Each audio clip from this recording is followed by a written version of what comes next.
The amazing drama you're about to see is a matter of human record. You may believe it or not. But the real people who lived this story, they believe it. They know. They took that one step beyond.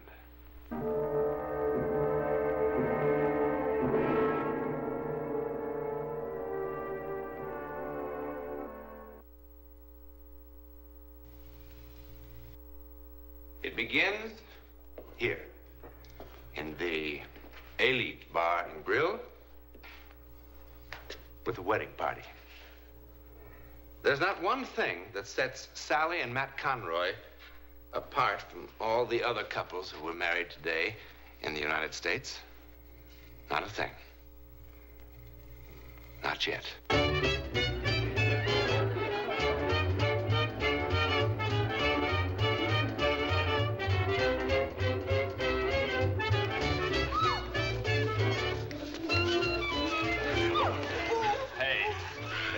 Get out of here. Come on, baby. How about that Georgie boy, eh, Matt? He hasn't had that much exercise since he dumped that load of grapefruit up on the Ridge Road. Hey, looks like that little gal of yours could keep on dancing all night, Matt. Not if I have anything to say about it. Sorry, baby. When I get going, I get carried away. Hey, why don't you take it easy, you big lug? You all right, Sal? Oh, I think so.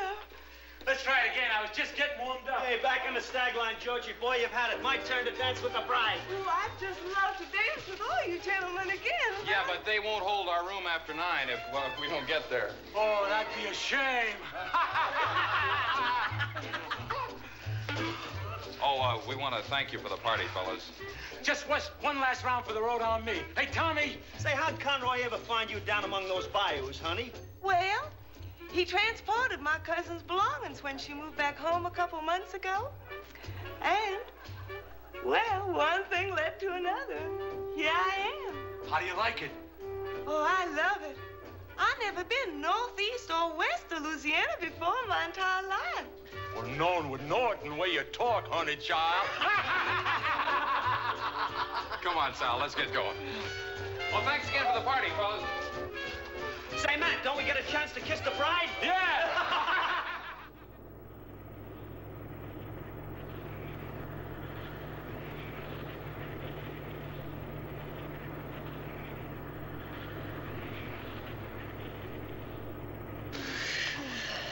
Hi.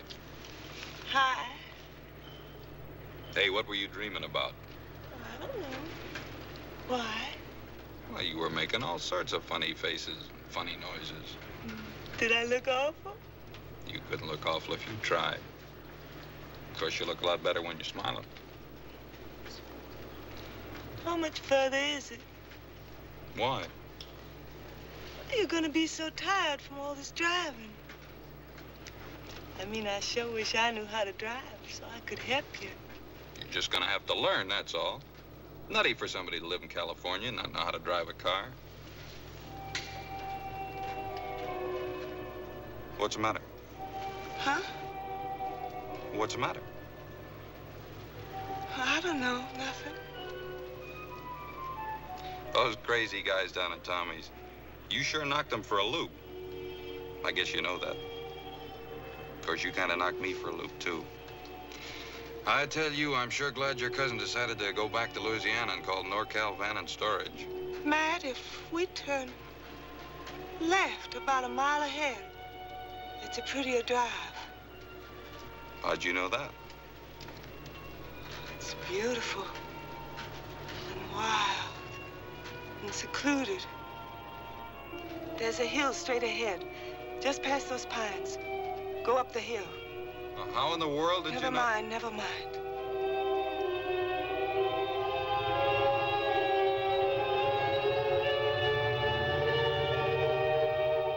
That's it. Eagle Point's just ahead. Eagle Point? Turn right. Be careful. There's a fallen tree across the road.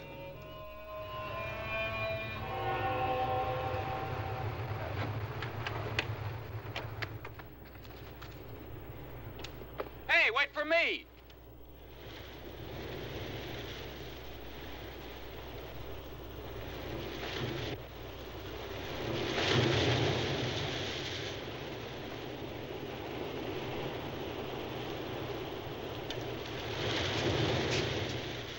Sally.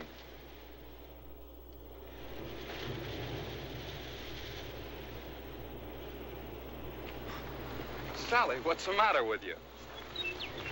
Sally, what in the world's the matter with you? Who are you? Oh, come on, Sally, stop kidding. Will you please take your hands off me? Sally? Sally!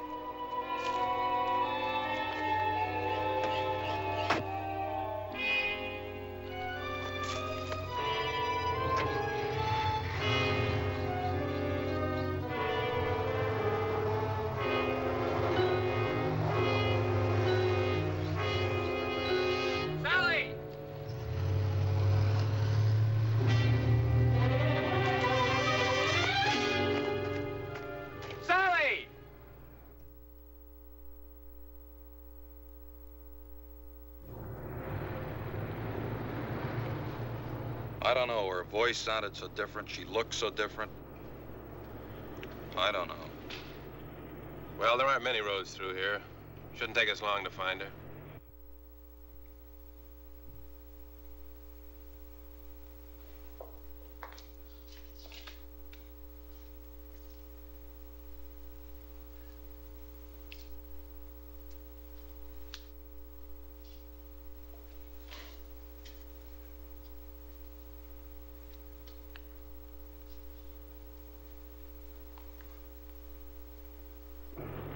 How would she know about a place like this? She's never been up here before in her life, I'm sure of it. Why would she kid me about driving a car? She looks so different.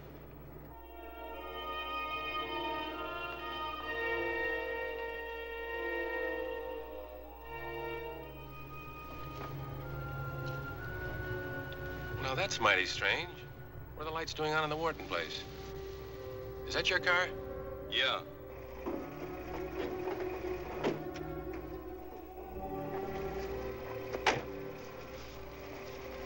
Wonder what Sally's doing here. Beats me, mister.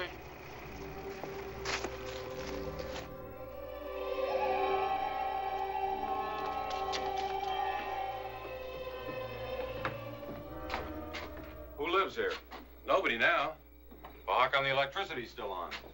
The estate hasn't been settled yet. The girl who used to live here jumped from a place called Eagle Point a couple of weeks ago. Eagle Point. And it gives me the creeps, a nice girl like that committing suicide. What a mess. Had to make identification from dental records and stuff like that. No! No! No! What are you trying to do? Scare me to death? I didn't. You know what I ought to do, you silly dame? I ought to belt you one. I didn't kill myself. Sally! I didn't jump. Sally! I didn't jump. I was Sally! murdered. I was murdered. I was murdered. I was Sally! murdered.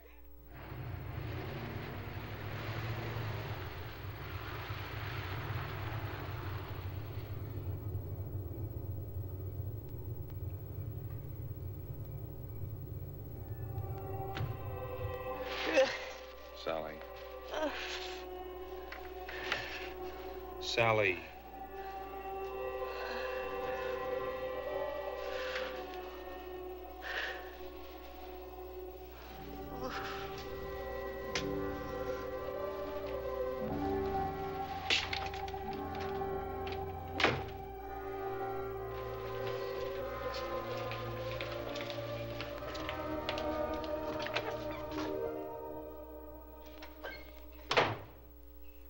How much longer is this going to go on?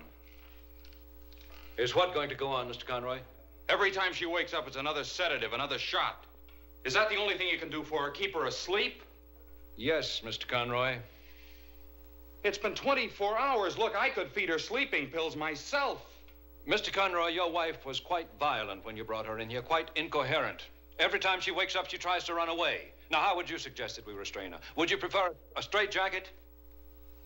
You haven't even told me what's wrong with her. Well, what's wrong with her? I don't know. Well, when will you know? Do you see that library? Every mental and emotional disturbance known to medicine is described somewhere in these books.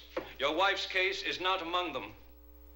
Well, then I'll just have to go to some other hospital where there'll be somebody who can help her. That's your privilege, Mr. Conroy. I don't think it will solve anything. I'm going to be quite frank with you.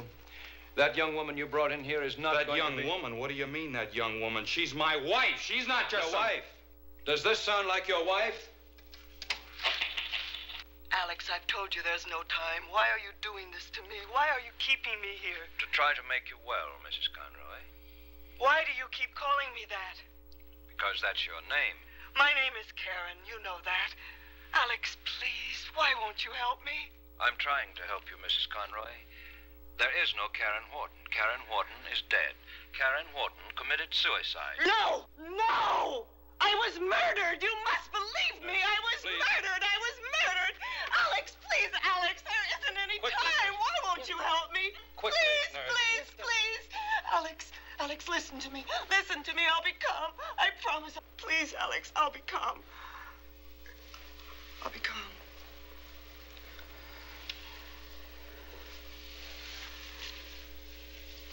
My name is Karen Wharton. I was born in Fort Washakie, Wyoming, on February 10th, 1935. My mother's name is Mary Louise. My father, Philip Joseph Wharton, died of pneumonia on April 12th, 1939. Your wife, Ellen, drowned at the 4th of July picnic in 1941 at Lake Etna.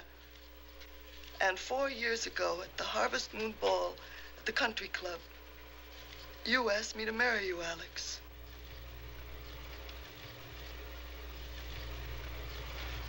Never mind, nurse. Who murdered you? Dan Stapler. Dan Stapler. Why? Because I wouldn't give him a divorce. Dan Stapler isn't married. We were married secretly last year in Mexicali. Why secretly? You know why. Mother hated him. And she was right. His passion cooled considerably when he found out that none of Daddy's money was in my name. Then why didn't you give him a divorce? Because I loved him. I would have been anything he wanted me to be if he'd only loved me. I can't tell you how mortifying it was. How revolted I was when I saw him at the beach with other women and at parties. I loathed him and I loathed myself because later, when he'd come to me, when he'd touch me,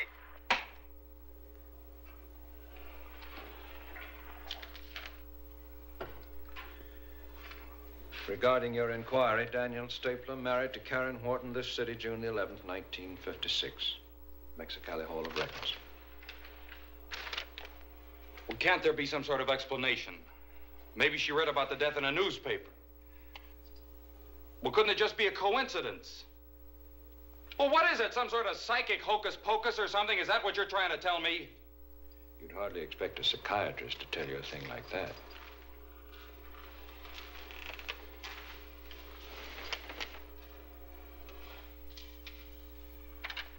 Why did he murder you? because he found somebody who did have money. That night.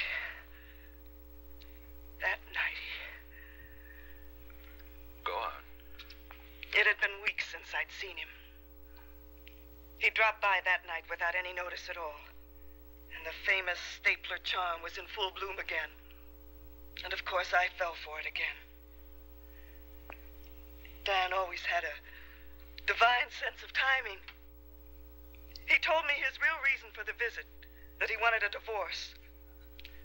While he was making love to me, I told him I'd never divorce him, not ever. And then he behaved like a 6-year-old child having a temper tantrum. He cried out that I cheated him, ruined his life. He stomped his feet, and his voice screeched like a petulant woman. He looked so ridiculous.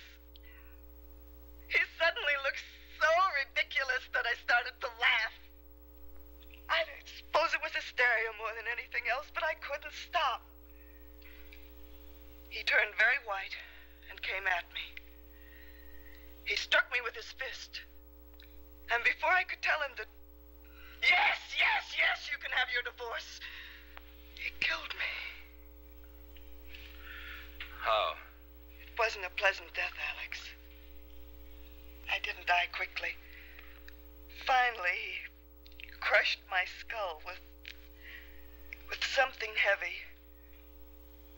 And then he took my body to Eagle Point and flung it off the edge to make it appear as suicide.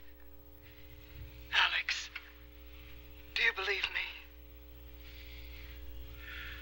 How can I, Mrs. Conroy? But you must! I'm not Mrs. Conroy! He murdered me! I can prove it! I can prove it! Alex, listen to me! I can prove it! I can make you... Let me go! I can make you believe me! Let me go! Listen to me, Alex! No! Nurse. No! No! No! What am I going to do?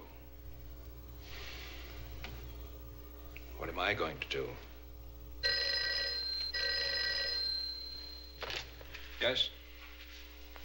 We'll be right up. Your wife's awake. Dr. Slauson, let me go in first.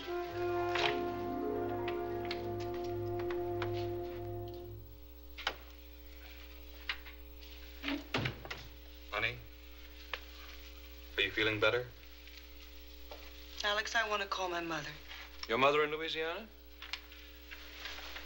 Alex, please, don't start that again. Please let me call my mother. Why? Because she'll believe me. Will she? Yes. I think perhaps I'd better call her, don't you? It's going to be an awful shock. Tell her I want to see her. It's all right if I get dressed, isn't it? I don't want her to see me like this. I must look terrible. Yes. Get dressed.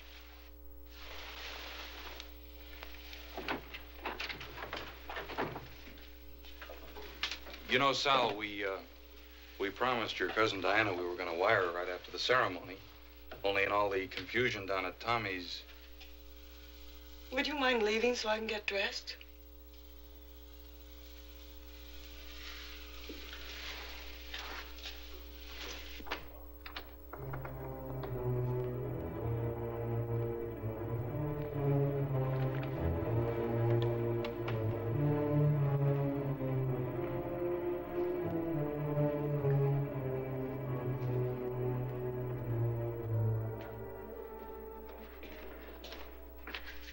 Did you call her mother?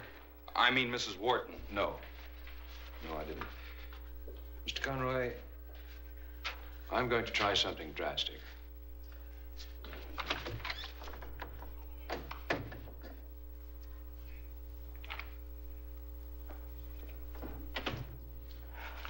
You gave me this a long time ago, remember? Of course I remember, Alex.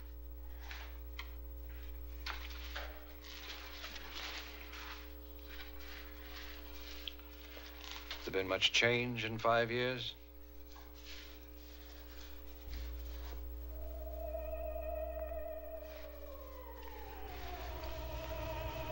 Five years is a long time. Did you call my mother? Not yet. In case you've forgotten, the number's 5211. I remember. Will you call her now? Why don't you rest for a while? I'll take care of it. Miss Peterson?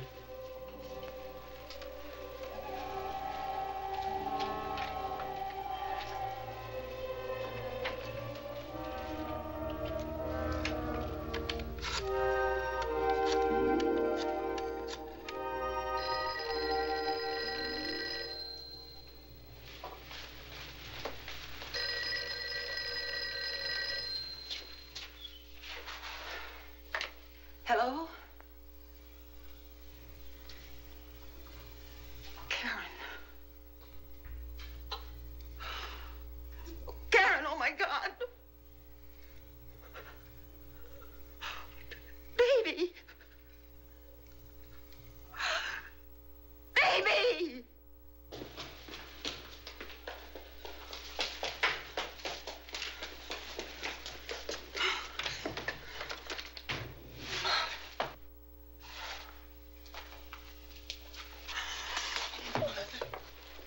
Mother, I'm so glad to see you.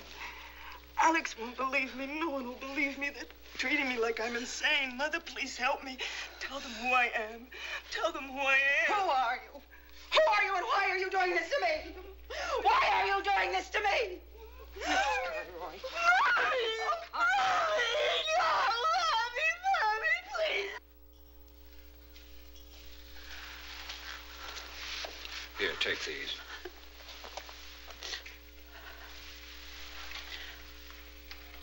When she put her arms around me, it was Karen. I know it was. And it was Karen's voice. Oh. But she is dead, Doctor, isn't she? Yes, Karen is dead, Mrs. Wharton. Doctor, Mrs. Conroy's gone.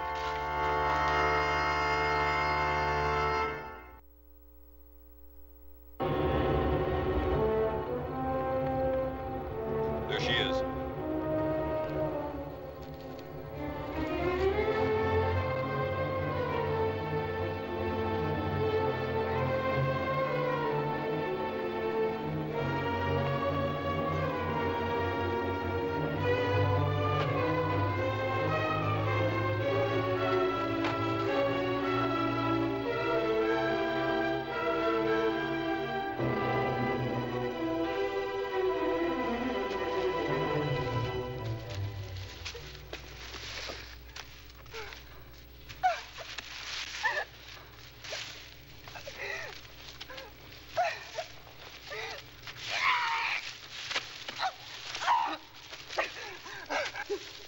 With something heavy.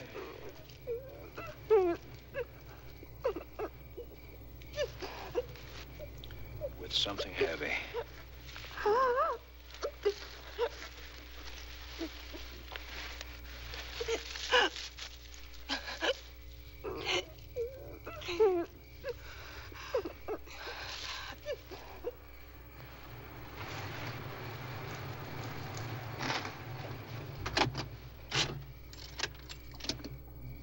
Well, what now? We start with this. The police, Dan Stapler. No, I mean about her. I don't know about her. Hi, darling.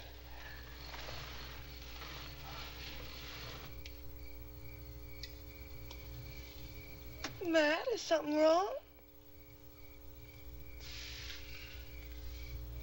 Not now. No, we got lost for a while, but we're all right now. We're gonna be married a long time, Mrs. Conroy, and it's gonna take me a long time to... Oh, thanks.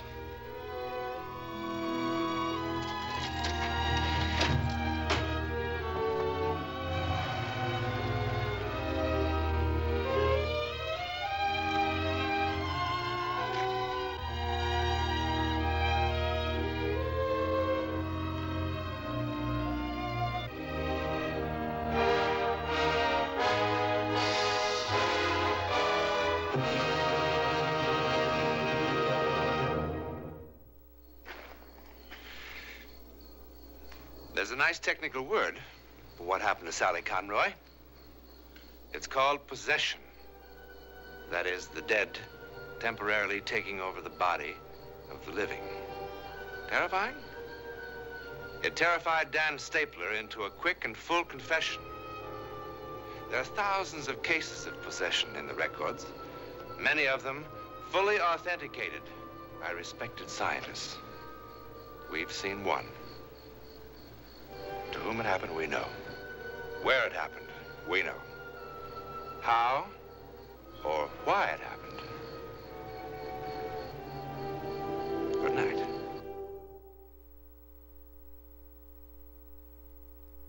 Whether or not you believe that coming events cast their shadows before them, be with us next week when 5 different people, totally unknown to each other, see the hideous shadow of a great disaster weeks, days, hours before it happens. This heretofore untold drama comes from the testimony of those who took that one step beyond.